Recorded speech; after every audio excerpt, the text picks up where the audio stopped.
കാഴ്ചയില്ലാത്തവരുടെ ജീവിതത്തിലേക്ക് വെളിച്ചം പകരാൻ നേത്രദാനം പ്രോത്സാഹിപ്പിക്കണമെന്ന് പട്ടികജാതി പട്ടികവർഗ പിന്നോക്ക ക്ഷേമ വികസന വകുപ്പ് മന്ത്രി കെ.എ. തുളസി. കാഴ്ച വൈകല്യങ്ങൾ തിരിച്ചറിഞ്ഞ് കൃത്യമായ നേത്ര ചികിത്സ ലഭ്യമാക്കണം.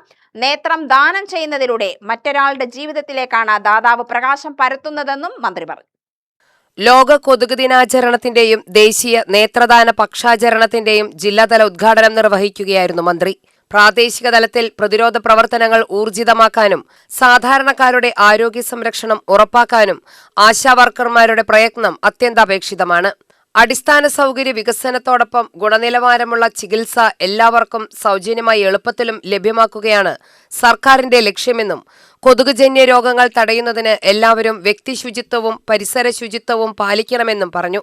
വളരെയധികം കരുതലോടുകൂടി പോകണം എന്ന് നമ്മളെ എല്ലാവരെയും ഓർമ്മിപ്പിക്കുന്ന ഒരു പരിപാടി കൂടിയാണ് ഈ രണ്ട് പരിപാടികൾ.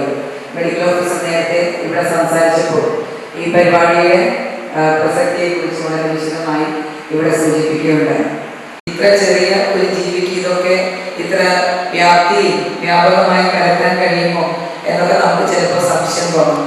പക്ഷേ അത് അങ്ങനെ തന്നെയാണ്, അത്ര പരത്താൻ കഴിയും. അതുവഴി നമ്മുടെ സമൂഹത്തിൽ കാലാകാലങ്ങളിൽ പലയധികം ദോഷവും കഷ്ടങ്ങളും നാശനഷ്ടങ്ങളും ഒക്കെ അതത് കാലഘട്ടത്തിൽ ആളുകൾക്ക് അനുഭവിക്കേണ്ടി വന്നിട്ടുണ്ട്. കൊതുക് ദിനത്തിന്റെയും നേത്രദാന പക്ഷാചാരണത്തിന്റെയും പോസ്റ്റർ ചടങ്ങിൽ പ്രകാശനം ചെയ്തു. പുതുപ്പരിയാരം പഞ്ചായത്ത് പ്രസിഡന്റ് വി വിജയൻ അധ്യക്ഷത വഹിച്ചു. പാലക്കാട് ജില്ലാ medical officer doctor Bindu Thomas, Puthuppariyaram ഗ്രാമപഞ്ചായത്ത് ആരോഗ്യകാര്യ സ്ഥിരം സമിതി അധ്യക്ഷൻ T S. Das, member Basheer, deputy ജില്ലാ medical officer doctor Karunakaran, Puthuppariyaram കുടുംബാരോഗ്യ കേന്ദ്രം medical officer doctor P R. Shinoj, ജില്ലാ education nodal officer S. Sayana, Puthuppariyaram കുടുംബാരോഗ്യ കേന്ദ്രത്തിലെയും ജില്ലാ മെഡിക്കൽ ഓഫീസിലെയും ആരോഗ്യ പ്രവർത്തകർ, പാലക്കാട് ഗവൺമെന്റ് നഴ്സിംഗ് സ്കൂളിലെ വിദ്യാർത്ഥികൾ, ആശാവർക്കർമാർ, അംഗൻവാടി വർക്കർമാർ തുടങ്ങിയവർ പങ്കെടുത്തു.